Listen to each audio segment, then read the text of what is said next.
Nampaknya kali ini pertanyaannya datang dari pemirsa yang barangkali tidak ingin diketahui ya identitasnya, dirahasiakan ya dengan alasan-alasan pribadi barangkali satu dan lain hal yang insya Allah kita maklumi, dan ya kita semua adalah manusia yang tidak luput dari kesalahan dan dosa. Kewajiban kita memang saling menutupi dan menasihati serta mendoakan.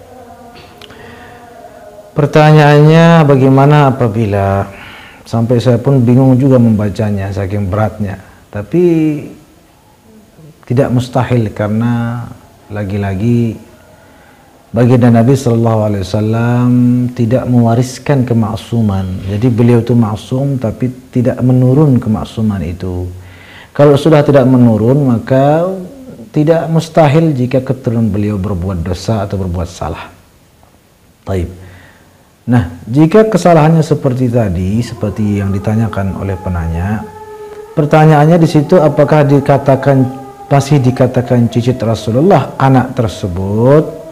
Begini, kan nasab itu menurut sebagian ulama, mungkin sebagian besar, tak terkecuali dalam mazhab Syafi'i terutama, nasab itu kan jalurnya jalur ayah, bukan jalur ibu.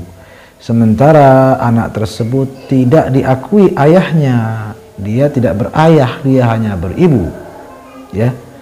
Dan walinya kelak nanti kalau dia perempuan adalah wali hakim. Maka berdasarkan pendapat tersebut tidak dikatakan cucu Nabi, karena nasab tersebut turunnya lewat jalur ayah. Dan ayahnya tidak diketahui atau tidak diakui oleh agama Islam, maka ya tidak dikatakan cucu. Adapun pendapat ulama lain yang mengatakan menurun juga lewat jalur ibu, ya maka berdasarkan pendapat itu ya sah-sah saja dikatakan cucu. Cuma mungkin perlu dipertegas, ini adalah keturunan atau cicit Rasul lewat jalur ibu, ya mungkin perlu dipertegas seperti itu. Ada beberapa informasi dan penelitian bahwa ternyata termasuk Ratu Elizabeth ya, itu juga memiliki nasab sampai kepada Rasulullah SAW dengan jalur-jalurnya yang bisa ditelus, bisa dicari lah ya. Saya sendiri tidak begitu mau tahu banyak ya, cuma kebetulan pernah mendengarnya langsung dari Mufti Mesir Syekh Ali Jum'ah, bahwa Ratu Gereja Elizabeth itu juga ya adalah memiliki nasab keturunan sampai kepada Rasulullah SAW. Namun bukan berarti kita sebut syarifah ya, karena di luar agama Islam. Tapi itu mungkin karena lagi-lagi manusia, lagi-lagi tidak mewarisi kemaksuman baginda Rasulullah sallallahu alaihi wasallam.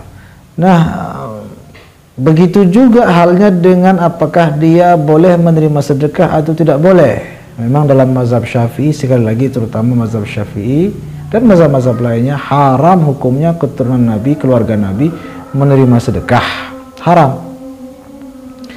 Namun ada juga pendapat daripada ulama lain baik kontemporer maupun terdahulu ya klasik yang membolehkan dengan catatan-catatannya. Jadi tinggal mengambil pendapat yang mana. Tapi untuk kasus seperti ini maka subhanallah ya, Allahu alam, saya tidak tahu bagaimana. Cuma feeling saya sangat tidak pantas. Untuk apa? Untuk kita menjaga karisma darah suci baginda Rasulullah SAW, maka yang seperti itu tidak perlulah kita terlalu menonjolkan menonjolkan identitasnya sebagai keturunan Rasul, nanti menjadi bahan atau menjadi pintu omongan-omongan yang mungkin kurang elok dari sebagian orang yang tidak suka dan lain sebagainya. Jadi sudahlah, memohonlah kepada Allah Subhanahu wa taala, mudah-mudahan anak tersebut diberikan perlindungan dan beserta keluarganya diberikan taubat, dan mudah-mudahan Allah Subhanahu wa taala menerima taubat kita semua dan menjaga kita dari segala dosa serta murkanya. Amin amin ya Allah ya rabbal alamin.